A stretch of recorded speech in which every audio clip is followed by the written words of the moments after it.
No fim de novembro, a Câmara dos Deputados aprovou um pacote de medidas contra a corrupção, depois de uma série de alterações do projeto original apresentado pelo Ministério Público Federal. Entre as propostas que ficaram está a criminalização do Caixa 2 eleitoral e a venda de votos. A corrupção também passou a ser um crime hediondo. Um dos pontos mais polêmicos foi o item em que juízes e promotores podem responder por abuso de autoridade. A Câmara derrubou também o enriquecimento ilícito para servidores e a recuperação de bens desviados antes da condenação final. Depois de aprovado, o Supremo Tribunal Federal devolveu o projeto para a Câmara dos Deputados para nova votação.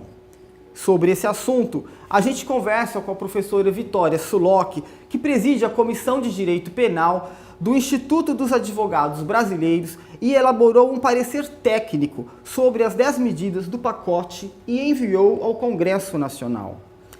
Professora, qual a sua avaliação sobre as alterações do projeto original que foi apresentado pelo Ministério Público? Bom, primeiramente, boa tarde. Prazer falar sobre isso, que é uma questão candente. Há dois momentos para se discutir em relação a esse projeto. O primeiro é que foi divulgado com a Operação Lava Jato, foi divulgado de que a Justiça não tem os mecanismos corretos, judiciais, para fazer uma investigação em cima de casos de corrupção, etc. E uma grande propaganda midiática sobre a necessidade de se ter legislação anticorrupção, o que não é bem verdade, já que os mecanismos estão. Temos leis de lavagem, temos vários mecanismos já existentes. Com isso, o Ministério Público Federal começa a fazer uma enorme campanha em vários meios, internet, televisão, barraquinhas, tinha barraca na praia de Ipanema, por exemplo, supermercado, colhendo assinaturas para se fazer uma lei anticorrupção. É lógico, ninguém nega, e todos nós somos contra a corrupção. É lógico que a corrupção traz um enorme nível de prejuízos em políticas públicas. Então, quero deixar claro que o Instituto dos Advogados Brasileiros, que fez esse parecer extenso, é a favor de que se tenham mecanismos de combate à corrupção, mas não esses que estão aqui. O que gerou essa propaganda do MPF, chamadas 10 medidas anticorrupção? Gerou quase 2 milhões, né, de assinaturas e uma ação, digamos assim, era um projeto apresentado por essa população. Mas, na verdade, não era um projeto, era o seguinte, era uma campanha midiática dizendo 10 medidas anticorrupção. E em uma linha explicava, temos que fazer testes de integridade, isso eles já falavam, e fazer uma nova lei mais dura, não tinha nada especificado. Essas assinaturas vão ao Congresso e no Congresso se redige uma lei, né? E essa sim é um projeto de lei que tomou um número, até vou dizer, é o 4850 de 2016, 4850 de 2016, e o projeto vem dizer, estabelece medidas anticorrupção e de crimes contra o patrimônio público e combate ao enriquecimento ilícito. E aí você vai ler o projeto é um projeto enorme, e que, muito além de cria realmente o enriquecimento ilícito, mas muito além disso, traz várias normas que não dizem respeito à corrupção. Quase que praticamente acaba com o habeas corpus, permite a entrada da prova ilícita, coisa que é vedada expressamente pela Constituição, permite a prova ilícita de boa-fé, sem explicar direito o que seria essa prova ilícita de boa-fé, muda o sistema recursal brasileiro, né? Você vai ter várias questões que você não vai poder recorrer, ou seja, cria novos tipos penais, transforma crimes, que são crimes sem violência, etc., em crimes hediondos. Quer dizer, você comete um homicídio qualificado, vai valer a mesma coisa, é tão hediondo quando você praticar um estelionato contra a administração pública. Quer dizer, quebra a proporcionalidade. Então, a forma como o projeto da vontade popular ou vontade popular insensada pelo Ministério Público, ao projeto há uma enorme diferença. Então, o projeto que chega à Câmara dos Deputados já não é um projeto de 10 medidas anticorrupção. Já é um projeto que traz profundas mudanças no Código de Processo Penal, no Código Penal, no Código Eleitoral. Ou seja, nós não fizemos uma reforma eleitoral, mas uma lei que não passa pela discussão popular, uma lei que de agosto agora foi... A Constituição levou quase 2 anos sendo discutida, e aí a gente vai mudar 3 códigos de forma profunda, sem nenhuma discussão do que está sendo votado na Câmara, né, e no Congresso Nacional agora, do que vai para o Senado. A Câmara está sendo muito criticada, dizendo que ela cortou várias das medidas que estão ali. Talvez não por razões tão nobres.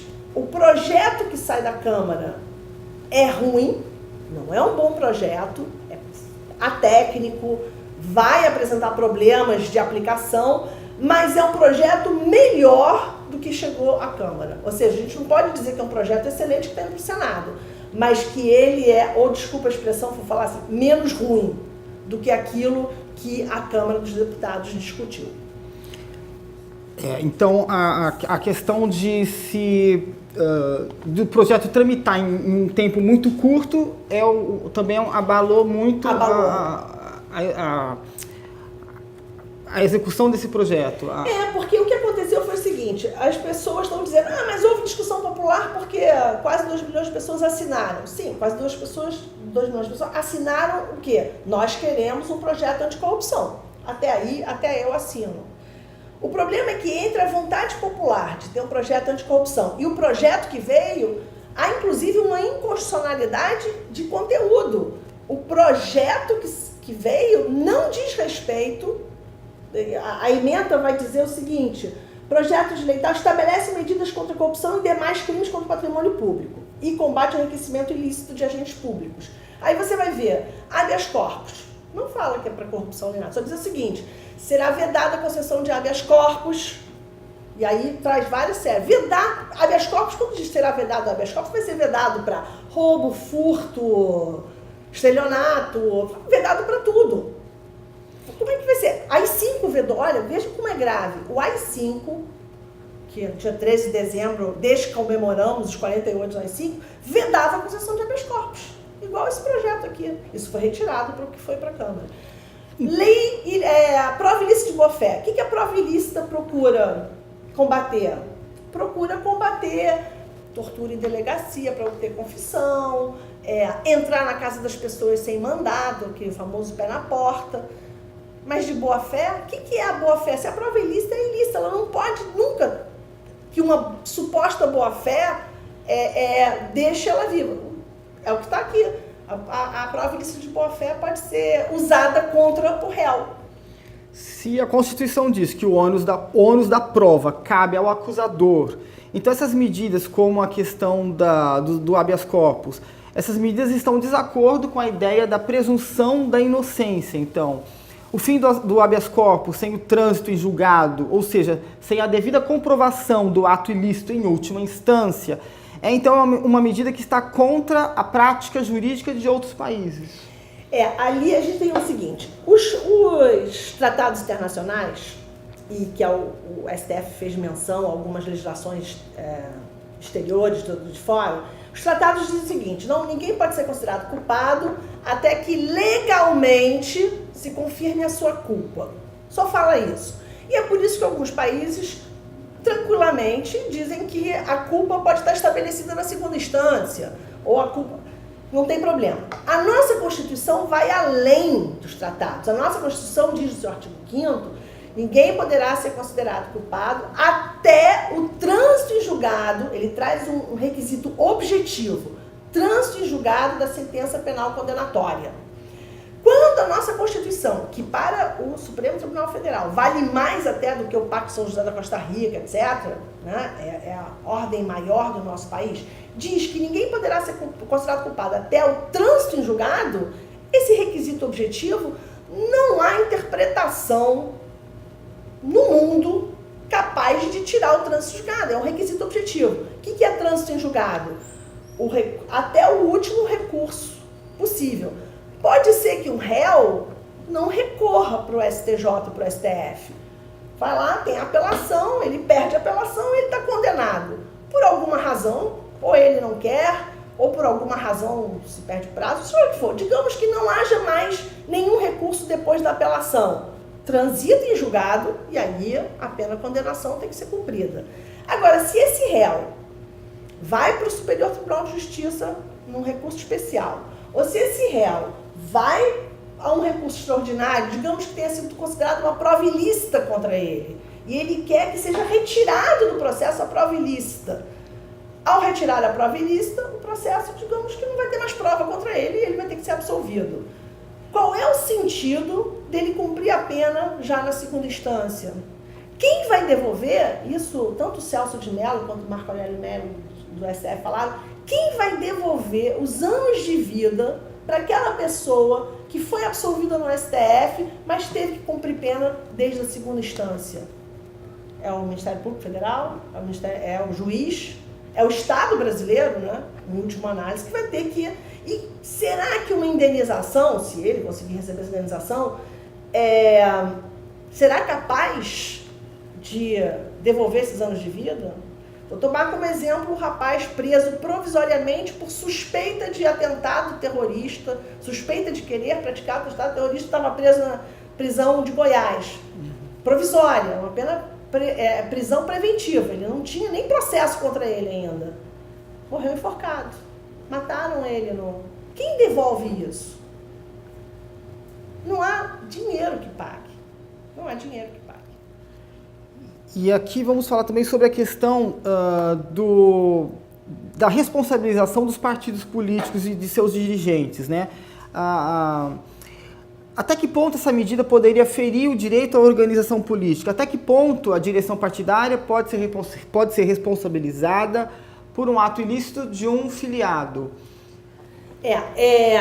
O perigo, justamente, na questão eleitoral, é você, que foi usado no mensalão, a teoria do domínio final do fato, que é o seguinte: basta você ser o diretor ou o presidente do partido, que você teria a responsabilidade, né, como garante, você teria que garantir que todos os filiados agissem de acordo com a lei. Ora, sabemos que isso é impossível. Pelo menos na esfera penal, em que essa esfera é subjetiva, não tem como você fazer isso. Que nós necessitamos de uma reforma eleitoral, eu concordo plenamente. Eu acho que isso se faz urgente no país. Talvez se nós tivéssemos uma reforma eleitoral séria, né, não tivéssemos que estar recorrendo a essas leis pontuais. Qual é o problema do que eles estão propondo? É que estão, assim como em outros campos dessa lei, eles estão apostando na mera criminalização como uma forma de coibir atos criminosos na seara eleitoral, de corrupção, etc. Há muito tempo já se sabe, a criminologia já estuda com números, etc. Não há no mundo lei penal mais gravosa que coíba delito. Senão o Brasil seria então maravilhoso. Os Estados Unidos, que tem pena de morte, então não teria crime, né? Olha, tem pena de morte, não teria mais crime. Ou seja, é uma mentira dizer que criminalizar ou aumentar penas diminui a criminalidade. Não diminui. O sujeito que pretende praticar um delito, ele não pensa assim antes, olha, eu não vou praticar porque a lei mudou e agora a pena é mais grave. Não é esse. Então, acreditamos que tem que ter uma mudança na lei eleitoral partidária, mas acreditamos que as mudanças têm que estar no campo do direito administrativo eleitoral e não penal. Tá? Medidas administrativas de maior controle em cima dos partidos, não um controle ideológico, nada disso assim, mas na questão do caixa, de quem financia, mas medidas administrativas. Por exemplo, o partido que ficou comprovado que recebeu dinheiro ilícito, ou ter uma multa enorme, ou dizer, olha, nas próximas eleições você não vai poder pôr um candidato, ou você vai ter que diminuir o número de candidatos. Ou seja, pensar medidas que não sejam meramente penal. E também é o seguinte, não há como você penalizar por condutas que outros praticaram aquele sujeito só porque ele ocupa a mesma legenda. A mesma legenda. E outra coisa, para que ele seja culpado, tem que demonstrar, e é o Ministério Público tem que fazê-lo, que ele participou daquilo ou que ele efetivamente sabia que aquele delito estava sendo praticado. O cara que é presidente do partido de São Paulo, a sede do partido de São Paulo, ele vai imaginar que um filiado no Maranhão está recebendo dinheiro em nome do partido e vai usá-lo na campanha? É impossível. A teoria do domínio de fato é contra, então, o processo democrático? Olha só, a teoria do domínio de fato foi totalmente deturpada no Brasil. O próprio Klaus Roxin, que criou o domínio de fato, que veio ao Brasil um pouco tempo depois do Mensalão, falou assim, não foi nada disso que eu quis dizer. O que o domínio do fato, quando o Klaus Roxin cria essa teoria, ele está pensando em responsabilizar, sobretudo numa cadeia de hierarquia, aqueles oficiais nazistas, né? Sobretudo a SS, mais do que o Exército, que teriam dado ordem para o extermínio. Essa era a ideia. Né? Então, sobretudo nos crimes de guerra, em que nos crimes militares você tem uma cadeia de responsabilização muito forte, quer dizer, um soldado só cumpre ordem, ele não é da cabeça dele que ele vai lá e coloca um monte de gente no forno para queimar, por exemplo, ou que coloca no paredão e fuzila. Então, a teoria do domínio de fato, ela é muito bem amarrada, ela exige que se comprove que aquele que estava acima tinha o poder, tinha o domínio de dar a contra-ordem. Isso era o domínio do fato. Então, por exemplo, se o cara do partido chega ele, ou ele que dá ordem, dizendo o seguinte, não, recebe esse dinheiro aí, depois a gente vê. Aí na hora que o cara vai receber, ele diz, não recebe não, porque esse dinheiro, eu soube que o dinheiro é ilícito, eu não quero que receba esse dinheiro. Ou seja, seria mais ou menos nisso. O domínio final do fato exige que se comprove que aquele imputado tinha como parar o delito. Se ele não tem ciência do delito, ele não pode parar o delito. O que o Mensalão fez foi misturar a teoria do domínio final do fato alemã com uma teoria norte-americana típica dos direitos, dos crimes econômicos, que eles chamam de teoria do avestruz, né? Que é o seguinte, aquele diretor da empresa sabe que está rolando alguma coisa lá e coloca a cabeça no buraco e diz assim, deixa rolar, vamos ver o que vai acontecer. Então, o que o Mensalão fez foi misturar esses dois. Só porque você ocupa um cargo, você deveria saber que naquele lugar estava acontecendo alguma coisa. Você faz uma mistura, embrulha e vira o que é o Mensalão.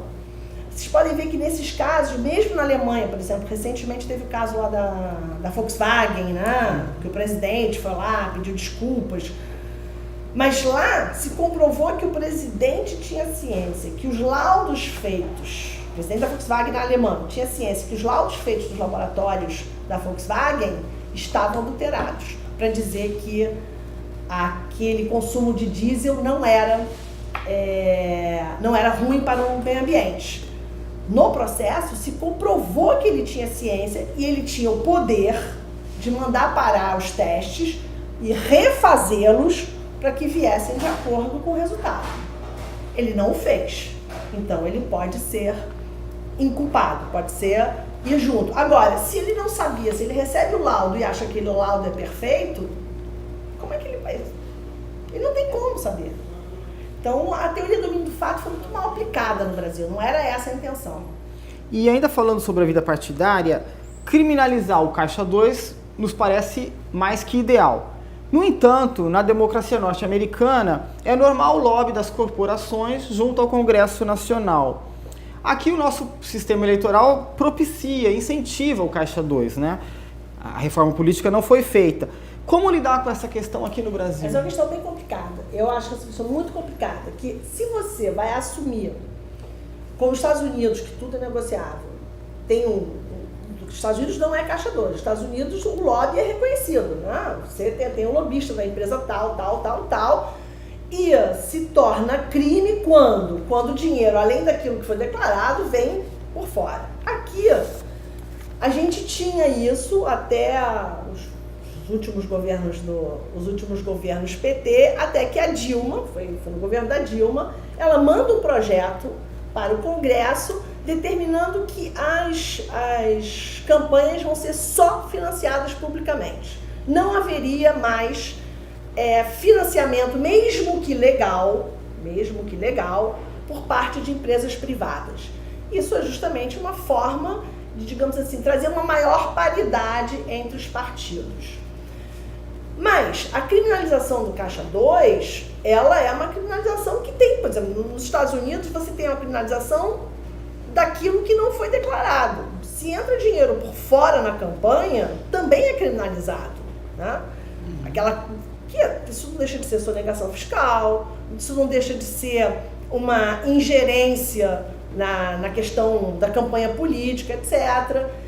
Há uma dificuldade para a gente fazer, digamos assim, campanhas públicas? Há uma enorme dificuldade. Da onde vai vir esse dinheiro? Do cofre público? Vai ser distribuído igualmente?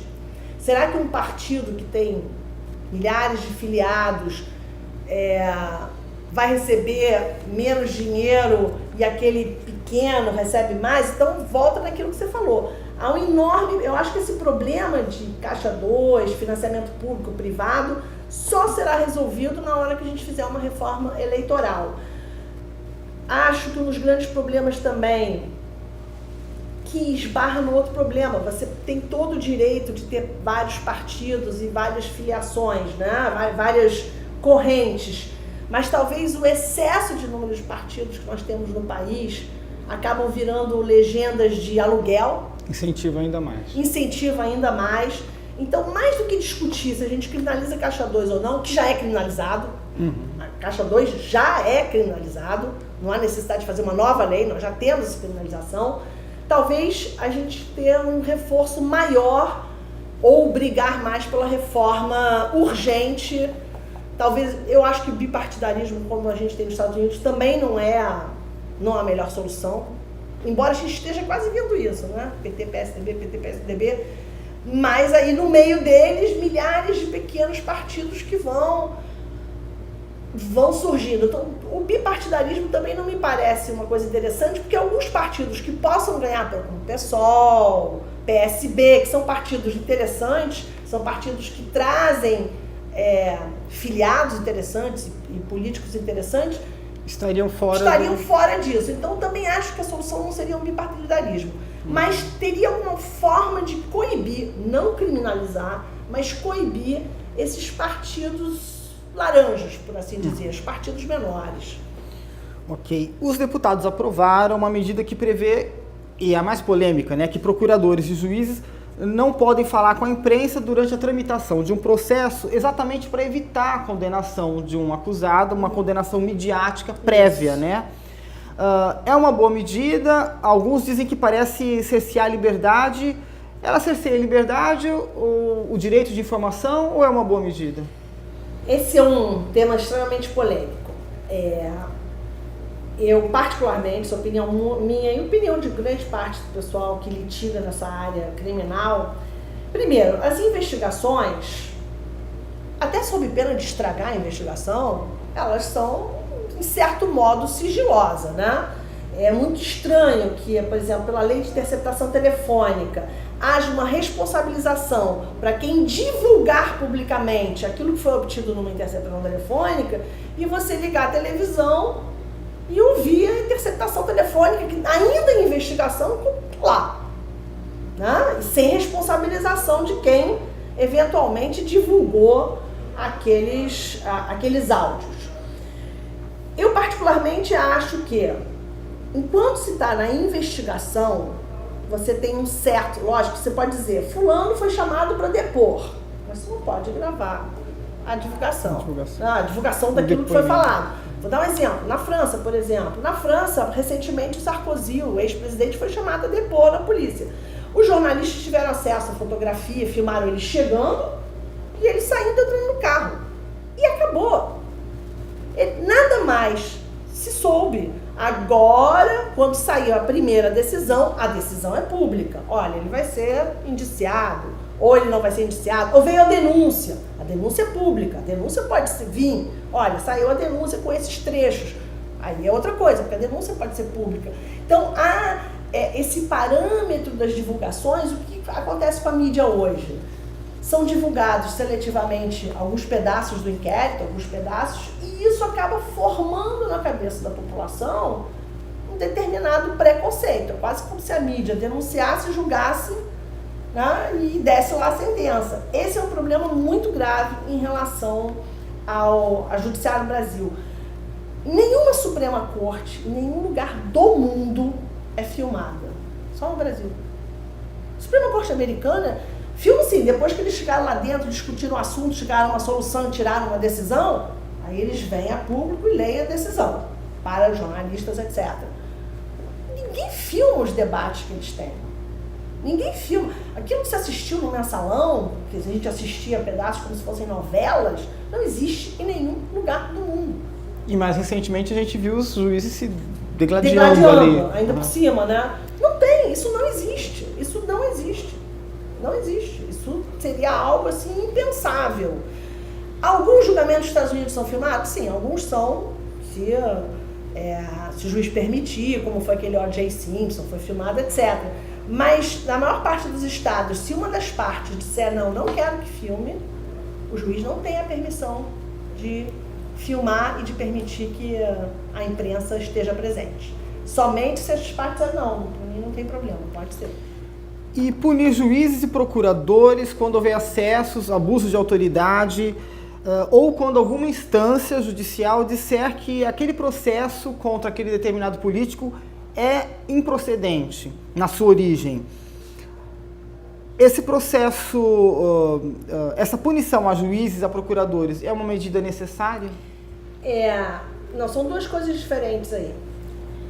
Primeira coisa, quando se tem elementos para se fazer a denúncia, o Ministério Público que recebe materialidade e autoria, tem elementos, os elementos têm que ser suficientes, têm que ser razoáveis, não pode assim, ouvir dizer que, tem que ter os elementos razoavelmente fortes para se entrar com a denúncia. Se ele não tem esses elementos suficientes e mesmo assim ele denuncia e diz assim, no processo eu provo, mas eu quero que esse cara seja denunciado, aí se indúbio para a sociedade. No começo a sociedade tem que saber. Isso é um abuso no direito de denunciar.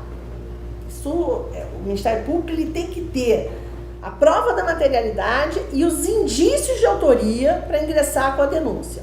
Se ele não tem isso, ele está abusando do seu direito, que é um direito constitucionalmente estabelecido do Ministério Público, é ele que compete privativamente a ação penal pública. Tá? Então, se ele ultrapassa esse direito que ele tem da Constituição e denuncia sem fundamento, ele está abusando do seu direito. Mas digamos que ele tenha denunciado corretamente, etc., ele vai em frente e se prova a culpa e o juiz entende que está provada a culpa e condena. Eventualmente, numa apelação, os desembargadores entendem de forma diferente. Entendem, não, eu acho que estava provado, mas está uma dúvida, etc., e absolvem. Nesse caso, não há que se falar em abuso de autoridade por parte nem do promotor, nem do juiz. Isso foi um entendimento, nos autos do juiz entendeu que tinha elementos para condenar, e a Câmara, são 3 desembargadores, entendeu que não tinham elementos. E muda a decisão e absolve. Não há que se falar em abuso de autoridade. Eu acho que isso aí faz parte da regra do jogo, né? Você é condenado, você apela, você pode ser absolvido. O Ministério Público da segunda instância pode recorrer para o STJ, está na regra do jogo. O problema é quando o Ministério Público denuncia sem indícios suficientes e o juiz sai do seu local, seu locus é o da imparcialidade. O que significa isso? Ele tem que olhar para o processo afastado do processo. Ele tem que olhar para o processo como um terceiro que está ali. Imparcialidade não existe em ninguém. Todo mundo vem de determinada classe social, todo mundo vem de determinada família. A gente sempre tem um olhar próprio. Mas a imparcialidade do juiz significa que ele não pode estar emocionalmente envolvido, nem com intenções, nem com, digamos assim, interesses políticos. Ele tem que estar afastado daquela disputa ali, para poder olhar com uma certa imparcialidade. E aí o juiz começa. Condução coercitiva. Não existe no Código de Processo Penal condução coercitiva da primeira vez. A única coisa que existe é o seguinte: você foi intimado, não compareceu, faz a condução coercitiva. Mas ninguém pode ser intimado e ao mesmo tempo ser levado coercitivamente. Se ele nem sabia que tinha que se intimar, por que não vão levar ele coercitivamente? Detenções. Assim, detém o cara aí na delegacia para ele depor. Isso não existe. A detenção para averiguação. Não existe mais, desde a Constituição de 88, isso não existe. Né? E é uma prática. E é uma prática. A questão das delações é um pouquinho mais complicada, porque isso aí a gente vai ter que entrar, seria uma outra entrevista. Mas se essas delações podem ou não podem sair sendo divulgadas, se a interceptação telefônica pode ser divulgada, se comprova que foi o juiz que divulgou, ele cometeu um abuso, quiçá um crime, porque na interceptação é crime. Então, os juízes e promotores quererem dizer que se eles forem acusados de abuso de autoridade, estão cerceando, o que eles estão dizendo? Confesso que eu cometo abuso de autoridade, por isso que eu não quero que me julguem. Ora, se todo mundo pode ser julgado, a gente só tinha um soberano fora da lei na época das monarquias absolutas. Do momento que a gente teve a Revolução Francesa, o homem como cidadão, todos são submetidos à lei. Se o homem pode cometer um desacato, um juiz pode cometer um abuso de autoridade. E aí vai dizer o quê? Ele não pode ser responsabilizado? Lógico que ele pode. Um promotor que abusa, que denuncia sem fundamentos. Depois eu provo. Ele não pode ser investigado por abuso de autoridade? Lógico que ele pode. Então, ao ter um discurso de que se eles forem responder por abuso, vão estar cerceando a liberdade deles, eles estão querendo dizer o seguinte: olha, a gente pode cometer o abuso que quiser, porque senão a gente tem um problema aí até mesmo de paridade, né, de armas. Além de tudo isso, nós temos aí uma disputa visível entre o judiciário e o legislativo e, não raras vezes, envolvendo o executivo também. Que impactos essa disputa recai sobre a democracia? Recai sobre a República Brasileira. O fundamento do Estado de Direito Democrático Brasileiro, da República Federativa Brasileira, é a separação de poderes harmônicos, né, entre si. Separados, mas harmônicos. E existe sim uma questão de freios e contrapesos, ou seja, um pode dar uma decisão em cima do outro, sim. Mas o que a gente está assistindo é o verdadeiro esfacelamento dessa harmonia entre os três poderes, que justamente é um dos fundamentos do Estado Democrático de Direito brasileiro. Isso é gravíssimo. Isso é gravíssimo. Quando nossa Suprema Corte, um dos seus ministros, dá uma liminar interferindo no Legislativo e dizendo o seguinte: não, olha só, foi para o Senado, mas eu quero que volte, eu estou lá julgando, estou lá na minha tarefa, quero que volte. Ele está fazendo uma interferência, quase que uma intervenção no Congresso, porque esse projeto que não tem, ele poderia sim, se ao final do projeto saiu, foi a sanção presidencial, o presidente sancionou, pode sim o STF dizer assim: essa lei é inconstitucional, é uma inconstitucionalidade formal, porque não respeitou o rito legislativo. Mas no meio do rito, ele se intrometer e dizer assim: não, olha, aqui já errou. Nem virou lei ainda. Aqui já errou, volta para a Câmara. Isso é um absurdo. Eu não sei como é que os outros ministros vão se posicionar, porque isso é uma liminar. Mais grave ainda, né? Até mesmo no Executivo também, quando você tem determinadas decisões que dizem como o Executivo, no seu poder discricionário, vai aplicar tal ou tal verba, o Executivo tem o seguinte: ele tem um orçamento, uma verba que ele vai aplicando. Tirando os casos de corrupção, apropriação indébita, peculato, ou seja, quando o agente público se apropria do dinheiro público, que isso é crime, aí sim. Mas quando o Executivo diz assim: não, eu vou destinar mais dinheiro para saúde e educação e menos dinheiro para o Marinha e Exército, isso está dentro da discricionariedade do Executivo. Não pode o Judiciário chegar, porque o Ministério Público disse assim: não, olha só, tem que aplicar o mesmo dinheiro aqui e ali. Ele está em improbidade administrativa porque aplicou mais dinheiro aqui do que ali. Mas isso está dentro da esfera do Executivo. Entender aonde é melhor aplicar aquele dinheiro. Quando se dá, por exemplo, quando a Dilma, e aí foi o grande problema lá, dizendo que ela tinha praticado atos de improbidade. Quando ela usa um banco público e paga no mesmo ano, mas ela usa o banco público para financiar determinada política pública, ela não está cometendo uma improbidade administrativa. Ela está fazendo o seguinte: eu entendo que esta política deve prevalecer aqui. Então aqui eu preciso de mais recursos, como era o ProUni, como era o Ciência Sem Fronteira. Olha, esse dinheiro aqui que eu tomei da Caixa Econômica e que eu paguei ao final daquele ano, foi para financiar Ciência Sem Fronteira. Isso é política pública, isso é o executivo que decide. Não é o judiciário nem o Ministério Público que diz assim: eu entendo que o melhor é esse dinheiro ir para construir, sei lá, presídio. Sim, você pode entender que construir presídio é mais importante. Agora, o executivo, no seu poder discricionário, entendeu que aquele dinheiro era mais importante para a educação. Isso não é delito. Eu peguei esse dinheiro e pus no meu bolso e fui passar férias em Paris. Aí a gente está no campo do delito. Aí é delito. E para finalizar, será possível dizer que existe um engajamento político de juízes, de promotores, em casos como a Lava Jato? E que consequências teremos disso? Esse é um caso complicado. Eu entendo que o caso da Lava Jato, volto a dizer que todos somos contra a corrupção.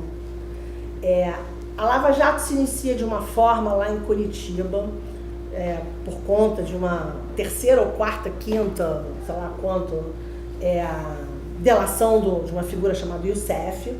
E a partir dali aquilo toma uma proporção que deixa de ser uma questão judicial de apuração de delitos e se torna um processo midiático político.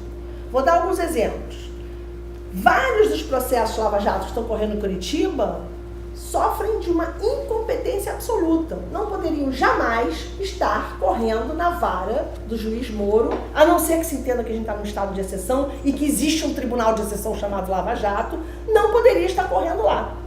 Deveriam estar, por exemplo, no Rio de Janeiro, na Justiça Federal do Rio de Janeiro, porque a sede da Petrobras é no Rio de Janeiro.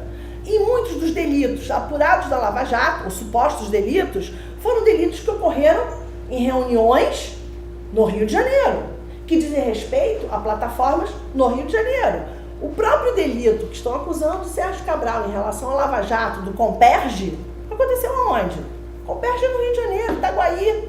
Sérgio Cabral, ex-governador. Então, por que isso vai ser apurado? A Petrobras tem sede no Rio de Janeiro?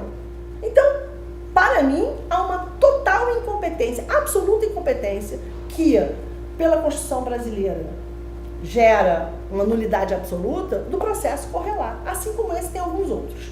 O STF se manifestou em alguns, tirou da mão do Moro alguns, do BNDES, mandou para São Paulo, etc. Mas grande parte desses processos que não eram para estar em Curitiba continuam. E aí você vai me dizer, mas ele está tentando moralizar. Para mim, isso já demonstra que há uma parcialidade por parte desse juiz. Né? E qual é a tarefa do juiz? Volto a falar da questão da imparcialidade. Nunca, não existe, né, neutralidade. Nelson Rodrigues já dizia isso. Só disse que só acreditava na neutralidade daquele que dissesse, desculpa a expressão, que a sua própria mãe é uma prostituta. Palavras de Nelson Rodrigues. Todo mundo tem, né? Esse caso aqui, ai que agonia, o estupro, eu juíza, me sinto mal, etc. Mas você tem que ter um certo afastamento. O que a gente está assistindo hoje é exatamente o contrário, não há qualquer afastamento. Tudo misturado. O juiz da Lava Jato dá declarações públicas, os ministros do STF dão declarações sobre um processo que ainda está correndo. O juiz é visto às gargalhadas com determinados políticos cujas delações sobre esses políticos chegaram à Lava Jato. Por que eles não estão no processo, então? Vamos embora? Então, eu não estou dizendo que a Lava Jato tenha especificamente, eu declarando, eu tenho a minha opinião própria sobre isso, mas o que aparece para fora do processo Lava Jato nos aparece como algo que tem um interesse a mais do que meramente, e estaria correto se fosse só isso, a questão das corrupções. Tá? Se tem corrupção, temos que processar, temos que julgar, condenar quem tem que ser condenado, absolver quem tem que ser absolvido. É inegável. Temos que fazer isso. Agora, a forma como a Lava Jato está sendo levada desqualifica o próprio judiciário. Isso aconteceu nos Mãos Limpas. O Mãos Limpas, ele acaba... Aliás, tem um artigo do Moro interessante, de 2004, que já era o roteiro da Lava Jato. E ele dizia que para fazer um Mãos Limpas no Brasil, precisaria de imprensa, e da imprensa do lado dele, opinião pública e a relativização das garantias individuais. Ele diz isso no artigo dele. Mãos Limpas é a da Itália. Ele só não disse o que aconteceu lá no Mãos Limpas. Primeiro, mais de 10 pessoas se suicidaram, apenas por ter o seu nome envolvido nas investigações do Mãos Limpas. Bastava sair no jornal, fulano de tal vai ser investigado, ponto. Então, mais de 10, eu acho isso uma consequência gravíssima. E nós tivemos um exemplo aqui, desse que foi liberado anteontem, do assessor do Pallotti, que tentou suicídio, né? Por estar preso, investigado na Lava Jato. O sujeito, não estou falando se ele fez ou não fez, mas é um desespero. As prisões que vêm sendo feitas no teor da Lava Jato são prisões ilegais no sentido que elas ultrapassam todos os parâmetros constitucionais que permitem aquele tipo de prisão. A prisão, pela Constituição brasileira, é a exceção. Apenas se houver um perigo. Por exemplo, solto, o cara vai fugir. Não, então é o caso de prisão. Solto, ele vai atrapalhar o processo, vai sumir com prova, vai, por exemplo, intimidar testemunhas. O Ministério Público às vezes alega que eles continuam respondendo o processo e cometendo os mesmos delitos, o que justificaria as prisões. Sim, mas olha só, vamos pegar o caso do ex-governador Sérgio Cabral. Como é que ele ia continuar praticando o delito se ele já não é mais governador? Ou então tem que pôr o pezão junto, né? Também teria que estar sendo processado. Como é que é isso? Aqueles que não são mais, o Zé Dirceu, que já estava preso lá em Brasília, que foi levado para Curitiba, qual é o poder dele para continuar cometendo algum delito? Não vejo como. E outra coisa, solto vai continuar delinquindo, o Ministério Público não basta ele dizer solto vai continuar delinquindo, ele tem que provar, ele tem que mostrar fatos concretos que mostram, olha, ele foi solto, continuou ligando para as pessoas. Continuou, foi lá, mandou vir dinheiro, ele ainda tem dinheiro escondido, então solto ele vai usar esse dinheiro. Mas o Ministério Público não basta presunção, ele tem que mostrar concretamente o perigo do sujeito estar solto.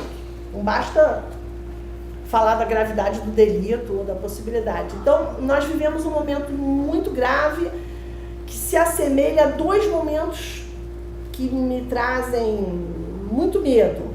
Um é o Estado nazista pré-Segunda Guerra Mundial. Nós assistimos como a República de Weimar, que era uma constituição extremamente avançada, foi se esfacelando na frente. E o mesmo discurso.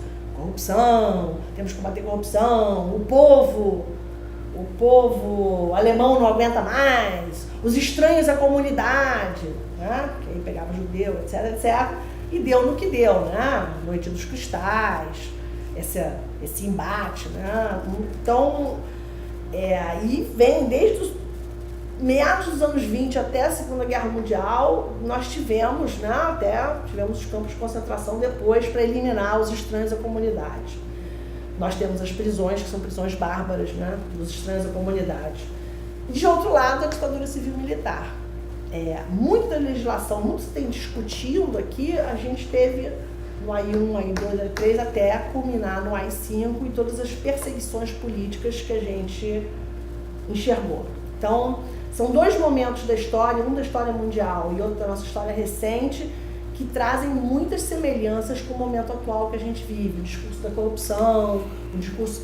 Se você é contra a lei, você é a favor da corrupção, portanto, você é o inimigo. Se você é contra a corrupção, então você tem que ser... E por aí vai, né? Eu, por exemplo, eu não sou petista, mas eu falo uma coisa dessa, petista. Quando você recebe do PT para falar essas coisas? Não, eu só estou examinando Constituição brasileira, direitos individuais e garantias e processo penal, direito penal. No marco da Constituição brasileira, o que a gente está assistindo hoje não é possível. Não seria possível. Ou seja, para finalizar, a democracia requer cuidados. Muito cuidado. Muito cuidado. Muito cuidado. Temos que regar todos os dias a nossa Constituição Federal. Temos que gostar da Constituição Federal. Temos que ter afeto. Falta afeto. Outro dia na Defensoria Pública, que está fazendo um excelente trabalho também sobre as 10 medidas, porque a Defensoria Pública do Rio de Janeiro percebeu que se passarem as 10 medidas como a lei estava onde estava, não vai sobrar para rico. Ela, Defensoria Pública, vai ter que trabalhar e muito. Aqueles 700 mil presos que a gente tem vão virar 1.400.000 rapidamente com esse projeto de lei. E não vão ser os corruptores que vão ser os 700 mil presos. Aquilo que eu falei na Defensoria Pública no dia que eles lançaram a cartilha deles, é o seguinte: o que está faltando, ao meu ver, nessa questão legislativa, processual penal, é afeto. É a possibilidade do juiz ou do promotor enxergar aquela outra pessoa como um outro, igual a si. E que um dia, talvez, e por isso a importância do abuso de autoridade, ele pode estar sentado no banco dos réus, porque ele praticou um ilícito. O juiz, em geral, porque a gente tem excelentes juízes também no país, mas em geral, alguns juízes enxergam o seu afazer sem enxergar que há a possibilidade dele também um dia cometer uma ilegalidade. Somos todos humanos. Eu posso cometer uma ilegalidade, você pode cometer uma ilegalidade, qualquer um pode cometer um delito. Então, há possibilidade disso acontecer. Então, essa falta de empatia com o outro é um grave problema que a gente sofre hoje no Brasil. O parecer técnico está no site do IAB, do Instituto dos Advogados Brasileiros. Isso, né? Se chama www.iabnacional.org.br. Ok. Obrigado, professora. Nada, eu que agradeço de poder falar aqui com vocês.